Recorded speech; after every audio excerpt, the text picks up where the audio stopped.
나는 밀리터리 덕후다. 본격 밀리터리 팟캐스트 밀떡을 시작합니다. 청취자 함께 전해 밀떡. 바로 안녕하세요, 박찬준입니다. 안녕하세요, 놀러남자 정명섭 정작입니다. 예, 안녕하십니까. 월간 플랫폼 편인사드립니다. 네, 이렇게 밀떡이 시작됐습니다. 너무 힘차게 시작하려다 보니까 네. 목이 좀 이렇게 그랬는데 제가 모발도 많이 났습니다. 예. 제가 유튜브로 NG 컷 좀 올리면 우리 조회수 좀 올라갈 거라고 했는데 재밌을 것 같아요. 한때는 제가 되게 당했죠. 네. 자, 이번 시간 밀떡 어떤 그 다른 주제를 가지고 우리가 이제 토론을 한번 해보고 그러는데요. 네네. 이번 시간에는 어떤 주제를 갖고 할까 했는데 남중국해가 요즘 심상치가 않습니다. 참 분위기 안 좋죠, 거기. 그렇습니다. 중국 인민해방군 그 해군을 위시한 중국의 기본적인 전략이 제2, 제3 도련선이잖아요. 그렇게 꿈꾸는 데 있어서 남중국해, 동중국해 이 두 해역은 너무도 중요하고 남중국해는 어떻게 보면 중국의 어떤 그 확장의 상징이죠. 왜냐하면 이게 저는 발칸반도 보는 기분이에요. 냉전의 끝자락에. 이게 왜냐면 이제 중국 입장에서는 태평양으로 진출하는, 그러니까 모든 강대국들은 사실 바다와 접해 있었거든요. 그런데 중국 입장에선 지금 진출할 수 있는 바다가 남중국해이고, 남중국해를 통해서 태평양으로 진출하게 되면 하와이나 그다음에 그 동남아를 위시해서 호주까지 이렇게 직접적인 세력권을 둘 수 있는 거기 때문에 중국 입장에서 굉장히 탐이 나서 그러니까 이제 있죠. 예, 거기에 플러스 제가 드리고 싶은 거는 이제 남중국해에 숨어 있는 자원들. 그렇죠. 그러니까 남중국해는 중국의 어떻게 보면 자국의 이익이 정말 집대성이 돼 있는 아주 중요한 해역이고, 중국 입장에서 보면. 그리고 동중국해도 마찬가지로 그 말씀하신 대로 진출을 하려면 세력권 안에 둬야 그렇죠. 되는 그러한 그 해역이기 때문에 저는 그렇게 생각합니다. 남중국해는 중국이 아니라 남의 바다잖아요. 저는 그렇게 생각하고 있거든요. 무슨 18세기에 뭐 해적도 아니고 이렇게 막 억지로 무슨 해상민병 동원해서 막 그렇죠. 몰아내고 무슨 저글링하는 것도 아니고, 이렇게 도련선은 좋은데 왜 남의 나라 땅을 도려내려고 하는지 잘 모르겠어요. 깡패죠, 깡패. 네. 중국 입장에서 보면 그 국경도 맞닿아 있는 나라들도 많고 그 바다와 맞닿아 있는 나라들도 많은데 정말 이웃이 없어요. 뭐 전 세계적으로도 없죠. 이웃이 예. 없습니다만은 예. 근데 이제 뉴스를 보다 보니까 그 중국과 인도네시아가 자카르타 해역 근해에서 합동 해상 훈련을 실시했다고 하는데 이건 또 어떤 그림이에요? 아니, 그게 중국이라고 모든 나라들이 그냥 너네 적이니까 싸우겠다 그런 건 절대 아니에요. 인도네시아만 해도 중국 눈치를 안 볼 수는 없고, 그렇기 때문에 실제로 중국과 또 군사적 협력 관계를 유대하는 나라들도 분명히 꽤 있고요. 그렇다고 그들이 중국과 우방이라 유사시에 무조건 중국 편을 든다고 단언할 수도 없는 거고요. 남중국해나 동중국해 같은 경우는 박 의원님 말씀대로 이렇게 암초와 섬들이 되게 많아서 여기를 차지하게 되면 주변 해역들을 이렇게 통제할 수가 있게 되거든요. 그런 경우가 있어서 그 섬 가지고 계속 다툼이 좀 벌어지고 있고, 이렇게 벌어지는 다툼이 중국 방식은 비슷하잖아요. 그 뭐 해상 민병들을 보내서 야금야금 하다가 섬을 요새화 시켜버리고, 그리고 이제 군대를 주둔시키고 활주로 만들고 뭐 이런 식이 돼 있는데, 이게 바로 제국주의가 했던 방식 아니겠어요? 포함 외교 같은 방식. 그렇죠.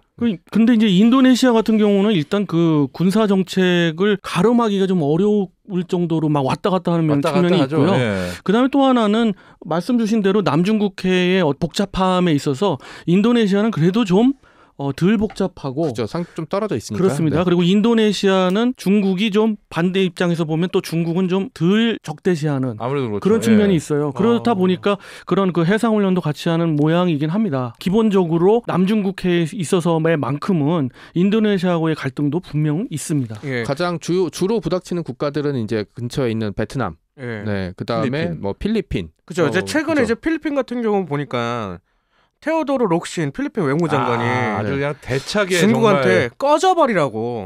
이게 뭐 거의 가운데 손가락을 있는 대로 네. 휘두르는 수준의 정말 트위터를 올렸더라고요. 그렇죠. 이런 말 하면 좀 그렇지만은 get the out.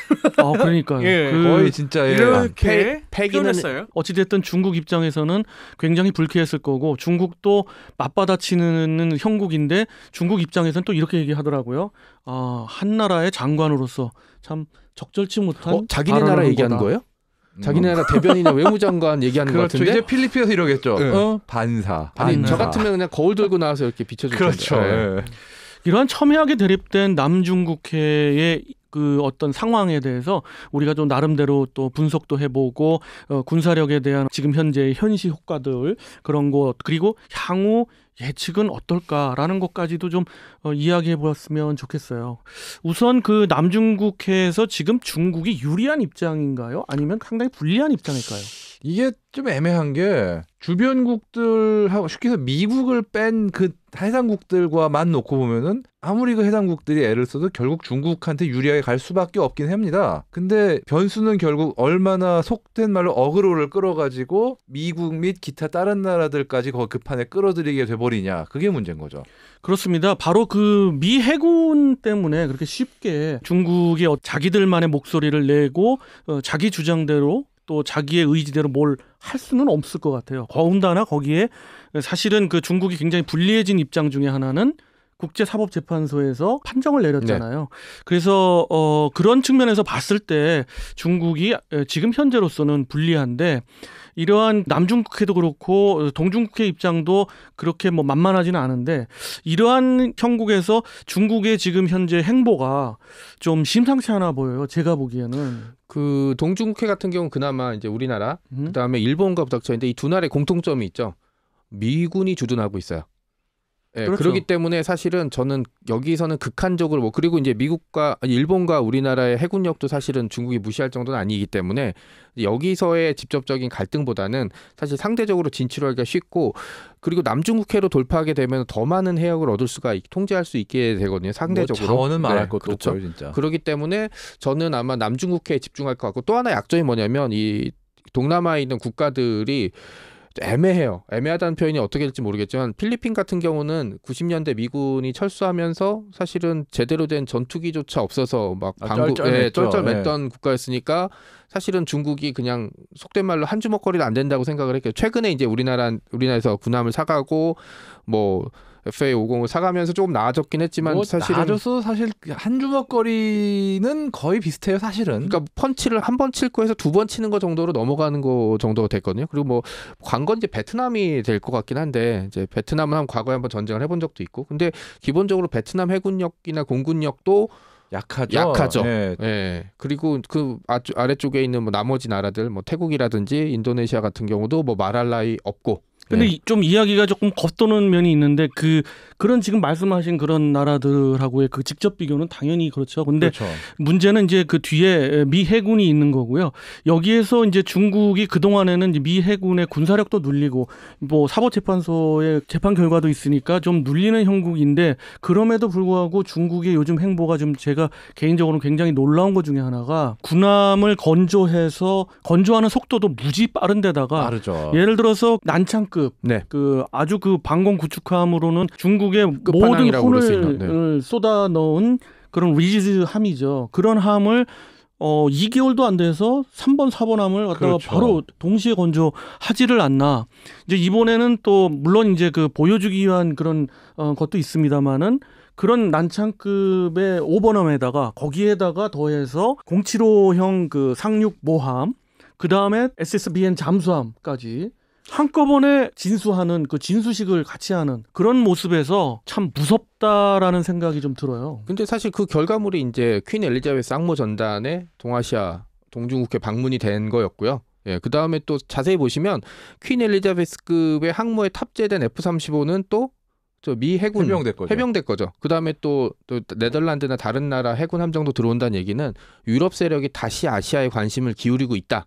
라는 상징적인 의미가 될 거고, 저는 지금 이제 출발 뭐 준비하고 이런 단계인데 실제로 동중국해나 이제 남중국해에 진입하게 되면은 굉장히 많은 얘기거리들이 좀 쏟아져 나올 것 같아요. 사실 유럽 국가들이 그 해역을 무시를 못하는 게 결국은 유럽과 아시아를 연결하는 해운 항로가 거기를 장악당하면은 막힐 수도 있는 거거든요, 완전히. 그렇죠. 그렇게 되면은 지금 유럽이 지금 경제적으로 아시아와의 교류가 차지하는 비중이 어마어마하게 높거든요. 네. 근데 그 상황에서 지금 거기를 중국이 통제하게 놔둔다. 그거는 아무리 지금 유럽과 중국이 교류가 많다고 그래도 그걸 용납할 수는 없는 부분이거든요. 그리고 특히 지금의 중국이라면은 사실은 자기네들이 뭔가 주도권을 잡고 있으면은 이제 절대로 놓을 것 같지 않거나 이게 비상식적으로 나올 거라고는 이제 누구나 다 이제 예측할 그렇죠. 수 있잖아요. 그러니까 유럽 입장에서도 그냥 놔둘 수는 없고 이제. 그러니까 유럽에 있는 퀸 엘리자베스 전단의 방문이라는 게 저는 두 가지를 의미하는 것 같아요. 저는 역사에서 그게 떠오르더라고요. 삼국 간섭. 이게 청일 전쟁 끝나고 일본이 막 이렇게 부활했을 때 잠깐 스톱했던 게 바로 러시아였잖아요. 멈춰. 근데 자세히 보시면 러시아도 혼자 안 될 것 같으니까 프랑스랑 이제 영국을 끌어들였던 거였거든요. 그러니까 어떻게 보면 미국이 이제 자기네들 힘만으로는 좀 어려울 수도 있다라고 판단을 해서 이제 영국을 비롯한 유럽을 끌어들였다. 그다음에 거기에 이제 유럽의 이익이 걸려 있으니까 사실은 승낙을 했겠죠. 거기 또 일본도 분명히 지금은 일단 직접적으로 남중국해에 뭔가 무력 시위를 안 하고 있지만 만약 미국이 압박을 해서 자기네가 필요하다고 하면은 결국은 할 거라고요. 그러니까 아마 그 해역에서 뭐 우리나라는 모르겠지만 이제 미 함대랑 그다음에 일본 함대 그 쿼드라고 부르는 국가들이 연합 이제 해상 기동 훈련을 당연히 하겠죠. 분명 할 겁니다. 네, 그리고 이런 기동 훈련이나 이런 거는 뭐 항공모함이라든지 뭐 잠수함 이런 게 동원되는 것처럼 중국한테 이제 하나의 압박이 될 거고요. 거듭 말씀드리지만 중국은 이때 아편 전쟁 카드를 꺼낼 거예요. 아편 전쟁이다라는 식으로. 그렇습니다. 그 역사적 사실은 사실 그 유럽도 유럽이지만 중국이 더 국민들까지 뿌리 깊게 이제 계몽하고 있는 것이 그 상황과 지금의 중국은 다르다라고 하면서 계속으로 어떻게 보면 그 좀 이렇게 그 국민들을 독려하고 뭐 이러는 측면이 좀 있어요. 그리고 중국이 제가 무서운 거는 그 수량적인 측면도 있습니다만은 저는 그렇게 생각합니다. 그 동중국해에서의 실질적인 군사 충돌이 있을 거냐라는 측면에서 봤을 때 가능성이 조금 적다. 상대적으로 네. 어디 동중국해보단 적을 거다라는 것이 제 생각입니다. 그렇게 된 분석하게 된 원인 중에 하나는 중국 해군이 지금 그 늘리고 있는 그런 숫자와 그런 어떤 그 함정을 보면 상륙 전력에 상당한 투자를 하고 있거든요. 그렇죠. 상륙 전력과 수송 전력, 네. 그 전략 수송 전력을 너무도 늘리고 있는데 이 부분이 이제 미국도 우려할 정도고요. 그래서 대만 네, 쪽에서 맞습니다. 움직임이 그렇게 있었구나. 훈련 같은 맞습니다. 것도 마찬가지고요. 그죠? 이것이 거의 이제 걱정하는 부분 중에 하나는 중국이 군사적으로 자신 있다, 기습에 자신 있다고 했을 그렇죠. 때 대만이 만약 중국 침공에 이제 그 넘어가게 되면은 대문이 열리는 거죠. 대문이 열리는 거예요. 네. 그러면 사실 주변국인 우리는 그렇게 또 안심할 수도 없는 절대 거예요. 하진 못하죠. 네, 우리도 그 중국의 어떤 그 야망에 우리도 포함돼 있거든요. 그럼요. 사실은. 대만을 만약에 중국이 군사적이나 아니면 주둔시킬 필요 없이 어느 순간 뭐 무력 시위를 해서 대만이 무릎을 꿇게 돼서 해역 통제권을 넘겨준다던가 이렇게 돼버리면은 정말 우리나라가 대만 일본은 다음은 정말 그저 우리나라고 네. 중국이 지금 거의 한국 문화는 중국의 일부라고 완전히 문화지휘하고 있잖아요. 네. 그게 괜히 그러는 게 아니거든요. 그렇죠. 한국까지는 일본에 대해서는 안 그러거든요. 결국 뭐냐면은 한반도까지는 원래 우리 건데 잠시 우리가 못 관리하는 것 뿐이다 정도의 마인드예요. 지금 중국의 마인드는. 조금 더 농담이 나가면 아니라 진짜 그래요. 조금 더 나가면 우리가 이제 역사 문제까지 가야 되는데 하여간에 우리는 예, 이제 그렇죠. 군사적인 문제에 대해서 이제 국한해 본다면 예. 방금 말씀하신 거를 그 토대로 해서 우리가 이제 대비를 해야 되는데 그 크게 보면 결국 미 해군과 중국 그 인민해방군 해군에 관한 어떤 세력 다툼이긴 한데 여기에 중국보다는 미국 쪽에 어떤 힘이 조금 있기 때문에 지금으로서는 암심입니다만은 계속해서 그 균형추가 맞춰져 가고 있는 상황에서 과연 미국은 어떤 대안일까요? 지금 모든 미국 해군이나 공군이나 다 이제 중국을 겨냥하고 있는데 미군의 어떤 그 기본적인 그 군사적인 전략은 일단 뭔가요? 해병대가 깜짝 놀랄 정도로 개편을 지금 엄청 해버렸잖아요. 변신을 하고 근데 있죠, 사실 지금. 그 작전 예. 무대는 그런 식의 장비들 그런 것들 소형 대공 미사일, 대함 미사일 뭐 이런 상륙정 이런 것들이 어디다 써먹을 거냐고 했을 때 누구나 다 알아차리잖아요. 남중국해나 동중국해에 있는 이게 중국령의 이제 섬들이다라고 생각을 해서 일단 해병대는 대중국용으로 일단 타깃이 고정된 것 같고요. 그 다음에 이제 결국은 이제 해군력을 확충시키느냐 마느냐 문제가 되는 것 같은데 뭐 미국도 사실은 해군력을 섣불리 확장시킬 수 없고 저는 개인적으로 의지라고 보거든요. 그러니까 싸울 수 있느냐 없느냐. 그런 의지가 있고 무력 충돌이 되지. 예를 들어 지금 필리핀이랑 중국이랑 무력 충돌도 어떻게 보면 미국이 세게 한번 개입하면 쉽게 풀릴 수가 있어요. 설마 중국이 뭐 필리핀 해군이 무서워서 해상 민병들만 데리고 장난질 치는 건 아닐 테니까. 미국 해군을 부를까봐 지금 그렇죠. 자제하는 것뿐이죠, 사실은. 만약에 그렇게 되는데 이제 또 미국은 계산이 굉장히 복잡할 거 아니에요. 지금 강대국은 항상 그러거든요. 이 해역들을 다 통제할 수가 없는 거죠. 어느 쪽은 봐주고 어느 쪽은 힘을 키워주고 이렇게 해야 되는데 지금 아마 미국은 굉장히 계산이 복잡할 것 같은데 제가 보기에는 미국 해병대는 그런 식으로 맞춰놓은 것 같고 또 공군 같은 경우는 이제 B-21인가요? 그 무인 스텔스 전폭기가 나오게 되면 그것도 역시 유무인이겠죠. 네, 유무인이겠죠. 그것도 결국은 중국을 겨냥한 무기가 되지 않을까? 뭐 모든 게 생각했죠. 이제 중국을 겨냥한 무기 입장이긴 하겠습니다. 이제 미 공군은 그런 그 전략적인 투사력 좀 더 빠르고 보이지 않게, 그 다음에 이제 해군 같은 경우는 기존에 있는 그 무기 체계의 그 상식에서 벗어나는, 그러니까 무인 공격 매체들, 기체들 또는 무인 공격의 어떤 그 수중 전력들 이렇게 가려고, 또 거기에 이제 그 혼합되는 게 이제 멈티 기술이 혼합되는 AI 네. 쪽으로 가려고 하는 거죠. 근데 한간에는 또 이런 얘기가 있어요. 중국이 너무 급하다. 네. 지금 너무 빠르게 진행을 하고 있어서 이런 노하우에 대한 부분에 대해서 부재, 여기에 대한 이야기가 있더라고요. 뭐 중국인 결국은 서두를 수밖에 없다고 생각하는 뭔가가 있는 것 같아요. 뭐 이게 어떤 시진핑이라는 본인 당사자의 생존에 뭔가를 보겠다는 욕심인지, 아니면은 중국 자신도 사실 문제가 많은 게 경제적으로 화려해 보여도 내부의 부채 문제라든가 뭐 빈부격차 문제, 뭐 출생률 감소 문제 등등, 솔직히 10년 뒤에도 지금 정도의 어떤 위세를 확보할 수 있냐 그러면은 자신 못 하거든요. 이미 성장률이 공식 발표로도 전보다 점점 떨어지는 게 보이는 거고, 만약에 다른 선진국들 같으면은 성장률은 떨어지지만 그 대신 덩치가 생기면서 어떤 쉽게 해서 유럽이나 미국 같은 선진국으로서 정착을 하는데, 중국은 경제 규모는 크지만 내실은 어떤 중진국 함정을 넘지 못하는 그런 나라가 되는 거 아니냐는 불안이 내부적으로 있는 거 아니냐는 것도 있고요. 당연히. 그런데 국가가 경제적으로 부강해지고 안정적이 되려면 사실 정치 체제가 안정이 돼야 되거든요. 자세히 보시면 우리가 선진국이라고 부르는 나라들은 뭐 체제 자체 뭐 트럼프라는 인물이 나오거나 이런지 몰라도 체제 자체는 다 민주주의 체제에 가까워요. 민주주의 체제죠. 나머지는 이제 뭐 러시아라든지 중국은 말씀하신 대로 그런 식의 급속한 성장을 보이고 있지만, 이게 나중에 정권 교체가 되면은 이게 무슨 일이 어떻게 벌어질지는 아무도 예측을 못 하고 있어요. 그러니까 그런 변수들이 결국은 그러니까 체제 영속성을 장담을 못 해요. 아무리 중국이 애를 써도. 그 여러 가지로 종합적으로 분석한 그런 여러 서적들이 나오고 있습니다. 그것이 결국 귀결되는 게 중국은 있다 없다 뭐 이런 건데, 뭐 이런 걸 논하는 것도 하지만 우리 입장에서, 밀떡 입장에서 보면 군사적인 측면에서 중국은 2030년대에는 미국과 대등한 수준으로 가고 2040년대에 패권을 잡겠다는 큰 목표 때문에 이렇게 서두르는 거 아닌가 싶기도 그건 맞을 것 하고요. 같아요, 저도. 여기서 시사하는 보도 사진이 좀 시사하는 바가 있는데, 미 구축함에서 그 미군 함장하고 참모진들이 멀리서 네. 유명하죠. 그렇죠. 항공모함의 이제 이착함을 구경하면서 수영장 의자 딱 놓고 예. 맥주는 아니구나. 예.